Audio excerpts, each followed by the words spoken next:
پورا معافی کا مہینہ ہے کہ دوزخ کے دروازے بند ہو جاتے ہیں، جنت کے دروازے کھول دیے جاتے ہیں، شیطان قید. آپ دیکھتے نہیں نمازی کیوں بڑھ جاتے ہیں رمضان شریف میں؟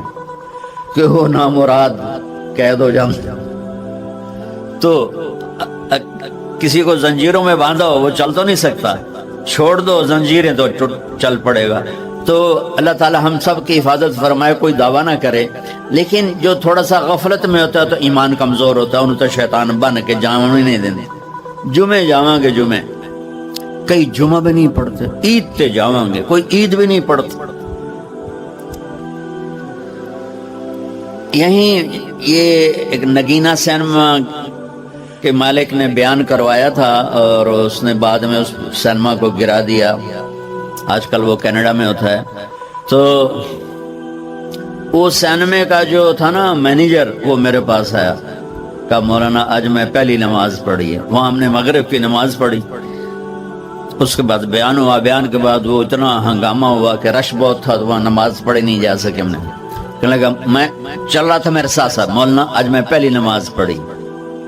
میں نے کہا کیا مطلب؟ کہا جی یہی کہ آج زندگی دی پہلی نماز پڑھی. ہوگا راؤنڈ اباؤٹ 40-45 سال کا. میں کہا پہلی نماز؟ ہاں جی پہلی نماز. جمعہ پڑھے؟ نہیں کدی نہیں. عید؟ نہیں کدی نہیں. آج پہلی نماز تواڈے پیچھے پڑھی ہے. شیطان جب قید ہوتا ہے تو زنجیریں کھل جاتی ہیں، تو نمازی بڑھنا شروع ہو جاتا ہے. اس کے بعد جو گھٹتے ہیں نا، تو شیطان کی وجہ سے نہیں، اپنی عادت اور سستی کی وجہ سے. پہلے 2-3 دن بڑا جوش ہوتا ہے، پھر اس کے بعد گھٹتے ادھے کو پھر نکل جاندے ہیں، ادھے رہ جاندے ہیں. تو تراویح میں بھی پہلے پوری مسجد بھرے گی، پھر ایک صف جائے گی، پھر دوسری جائے گی، پھر تیسری جائے گی. تو بھائیو یہ رمضان آ رہا ہے، دیکھو میں ہاتھ جوڑتا ہوں، نماز 5 وقت سارا سال فرض ہے، لیکن روزے کی برکت سے کیا ہوتا ہے؟ شیطان قید ہو جاتا ہے، تو وہ سارے بھاگے آ رہے ہوتے ہیں.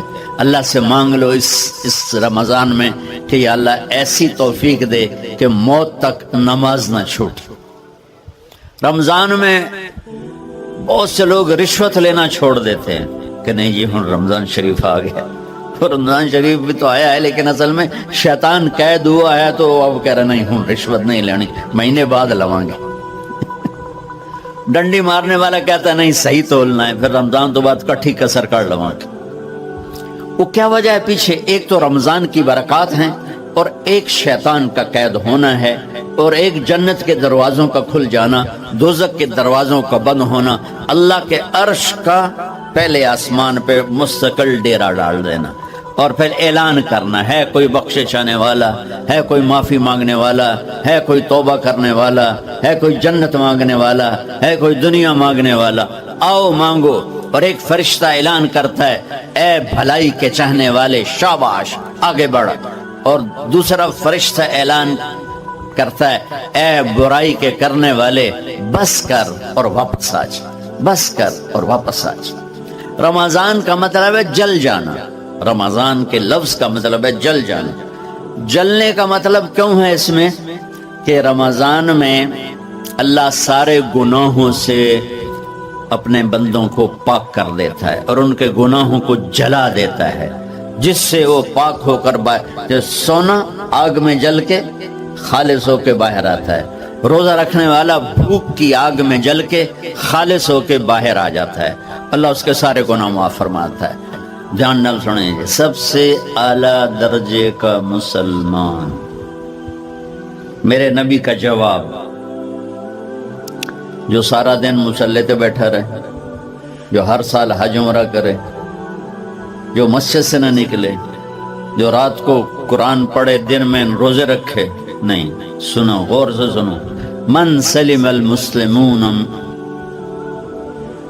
لسانہ ویدہ،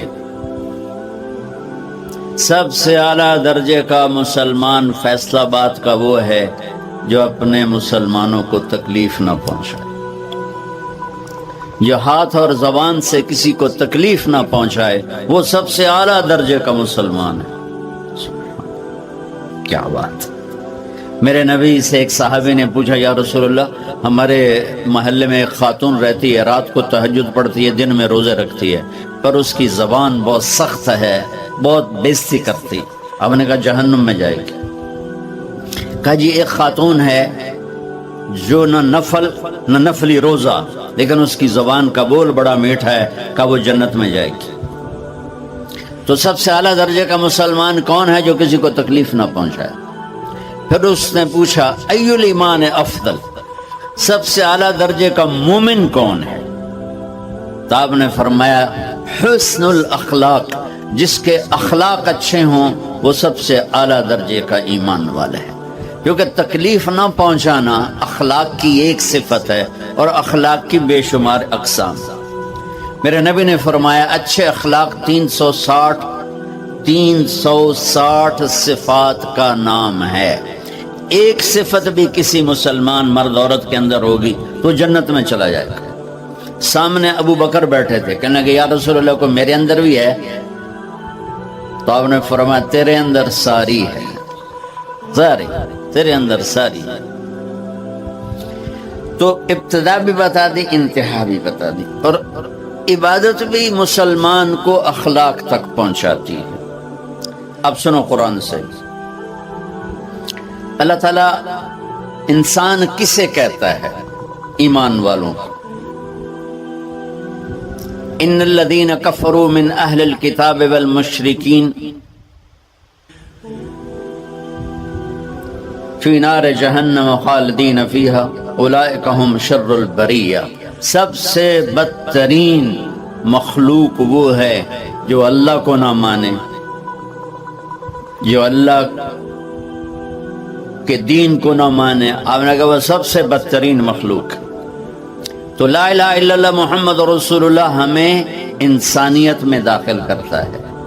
انسان ہے ہی وہ جو لا الہ الا اللہ محمد رسول اللہ کا کلمہ پڑھتا ہو میرے رب کے نزدیک۔ نماز کیا ہے؟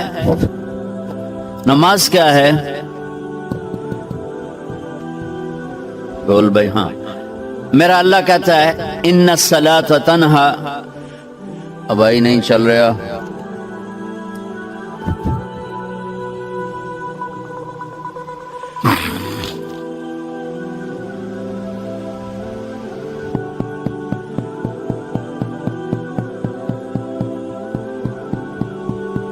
تھوڑی آواز ہے۔ نماز کیا ہے؟ ان الصلاۃ تنہا عن الفحشاء والمنکر، تم نماز پڑھو، یہ تمہیں بد اخلاقی سے بچائے گی اور یہ تمہیں گناہوں سے بچائے گی۔ تو نماز بھی انسان کو اخلاق تک لے جا رہی، فحاشی سے بچائے گی، گناہوں سے بچائے گی، اخلاق کی طرف سفر۔ روزہ آ رہا ہے، روزہ کس لیے ہے؟ کتب علیکم الصیام کما کتب علی الذین من قبلکم لعلکم تتقون، تم پر روزہ فرض کیا ہے جیسے پہلوں پہ کیا تھا تاکہ تم تقوی والے بن جاؤ۔ تقوی والے کون ہیں؟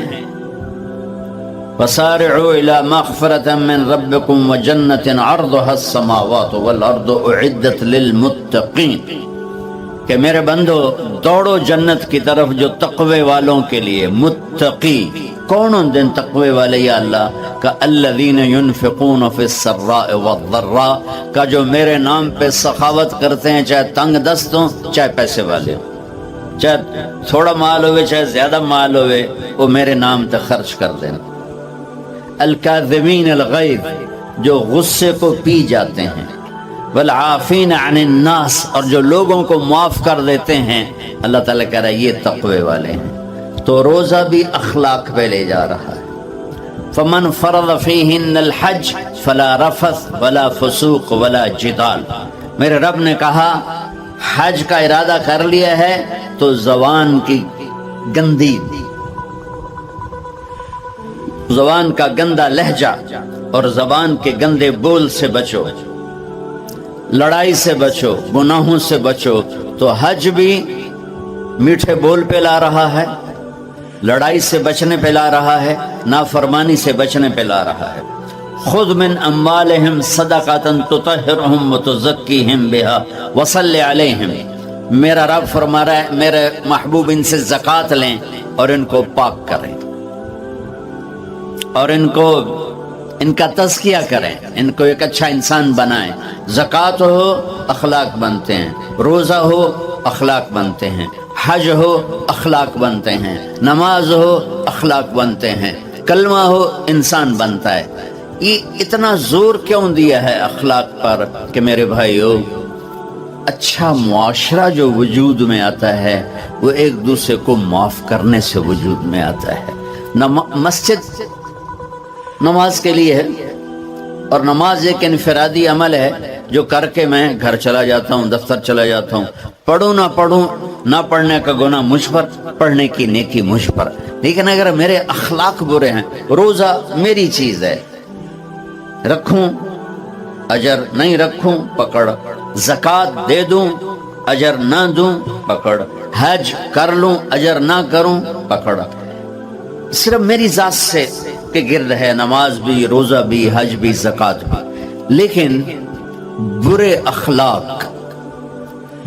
اخلاق جتنا معاشرے میں میرا اثر ہے وہاں سب تباہی پھیلا دیں گے، اور اچھے اخلاق جتنا معاشرے میں میرا اثر ہے وہاں خوبصورتی کو پھیلا دیں گے. عبادت چھپ جاتی ہے. میں نے فجر پڑھی ہے کہ نہیں پڑھی آپ کو پتہ ہے؟ بولو، آپ نے پڑھی ہے یا نہیں پڑھی؟ مجھے کوئی پتہ ہے نہیں ہے.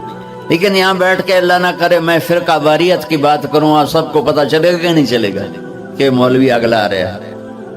اور یہاں بیٹھ کے میں محبت کی بات کروں تو آپ کو پتہ چلے گا کہ نہیں چلے گا کہ یہ محمد مصطفیٰ صلی اللہ علیہ وسلم والے اخلاق بتا رہا ہے. تو اخلاق چھپتے نہیں، برے ہوں یا اچھے ہوں ظاہر ہوتے ہیں. اور سب سے زیادہ اس آدمی کا خاندان، جس آدمی کو بدتمیزی کی عادت ہے وہ بیوی کے دل کو برباد کر دے گا، ماں باپ کے دل کو برباد کر دے گا، اولاد کو برباد کر دے گا، دوستوں کو، نوکروں کو برباد کر دے گا.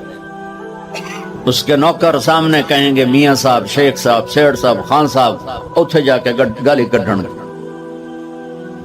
اور جس کے اخلاق اچھے ہوتے ہیں وہ اپنے گھر کو خوبصورت بنا دیتا ہے، رشتوں کو خوبصورت بنا دیتا ہے، ملازموں کو خوبصورت بنا دیتا ہے، اپنے کاروبار کو، اپنی زندگی کو، ہر پہلو اس کا خوبصورت ہو جاتا ہے. اچھے اخلاق لباس کی طرح ہیں جو میرا ہر عیب چھپا لیتے ہیں، اور برے اخلاق ننگے آدمی کی طرح ہے جس کا ہر عیب سامنے آ جاتا ہے. اور اللہ کی رحمت اتنی طاقتور ہے کہ میرا رب فرماتا ہے، یہ تو میں نے 5 غلطیاں بتائی ہیں، لیکن میرا رب فرماتا ہے میرا بندہ میں تجھے عمر بھی دیتا ہوں، طاقت بھی دیتا ہوں، تو اتنے گناہ کر کے زمین فیصل آباد کی سے اٹھا کر آسمان کی چھت کو لگا دے. ساری دنیا گناہ گار ہو جائے نا تو آسمان کیا چاند تک بھی گناہ نہیں جا سکتے. اور میرا اللہ کہہ رہا ہے ایک مرد عورت اتنے گناہ کرے کہ آسمان کی چھت کو لگا دے، پھر صرف ایک دفعہ مجھے کہے یا اللہ معاف کر، تو میں سارے ہی معاف کر دوں. تو بھائیو یہ رات بھی معافی مانگنے کی ہے. تو میرے عزیز، اور رمضان شریف آ رہا ہے، اپنے دل کو کینہ سے صاف کرو، بغض سے صاف کرو، نفرت سے صاف کرو. کسی سے لڑے ہوئے ہو اللہ کے واسطے صلح کر لو. یہ لڑنے کی جگہ نہیں ہے، محبت کر کے جاؤ تو اللہ بڑے اونچے عالی درجات نصیب فرمائے گا. اور اللہ تعالیٰ موقع دے تو رمضان میں ایک 3 دن تبلیغ میں اللہ کے راستے میں ضرور لگا لینا. تو سارے بھائی نیت کرتے ہو؟ سنتیں پڑھ. اللہ نے زکوٰۃ فرض کی ہے تو زکوٰۃ نکالو. اب تو اتنے حالات ہیں کہ متوسط طبقہ بھی زکوٰۃ کا مستحق ہے. اپنے زکوٰۃ سے بڑھ کے نکالو، کیونکہ زکوٰۃ دینے والا بخیلوں سے تو نکل جاتا ہے، لیکن سخیوں میں داخلہ اس سے اوپر کرے گا تو 2,500 دے دیا نا 1 لاکھ میں سے، تو باپ پہ بخیل کا لیبل نہیں لگے، لیکن سخی کا بھی نہیں لگے گا.